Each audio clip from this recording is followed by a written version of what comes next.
Hello, welcome back to IMCampervans. I'm Ian and I'd like to talk about the 12 volt system and the solar panel installation. I've mentioned the 12 volt system in previous videos, so at this point all of the cabling is installed for the 12 volt system. There's a small exception to some stuff under the garage, 12 volt sockets, some light switches, stuff like that, but I'm going to wait until the garage is built before we look at that. So what you're seeing here is a cluster of all the 12 volt cables. That's the kind of termination which will come to the fuse boxes.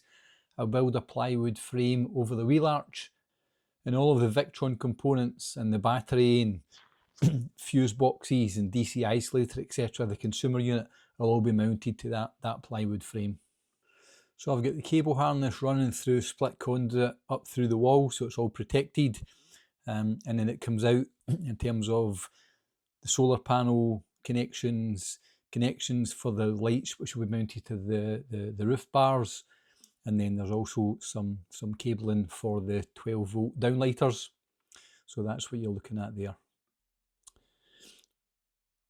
We've then got cable harnesses running across the conduit to the driver's side, and then again in split conduit it's running up through the walls. So there'll be a number of connections for lights, for under cupboard lights, for USB sockets around the bed area, and then there's connections for other lights, for lights at the kitchen, for lights in the shower, toilet, and also for the fridge, for the water pump, and for the cooker. So that's what you're looking at there. The cable harness runs round the rectangular conduit up to the back where the bulkhead used to be. So we've got some wiring for the seat box there, where there'll be sockets and things like that, and we've also got much heavier grade cable for the DC to DC power supply. The split conduit that runs up through the walls, so it'll be behind the plywood sheeting, it's permanent, but the other split conduit, like over the wheel arches, is probably temporary at this point, and when I actually start to build the plywood frames, I will most likely replace that with rectangular blue conduit. The next job is to install this beautiful Victron Energy solar panel. So I'm preparing 4 holes in the roof to mount two twin feed-throughs, which will be for the cable installations, and then they're sikaflexed to the roof. I bought the solar panel from Calidus Trade, and then later I actually ordered the 4 brackets from Calidus Trade as well.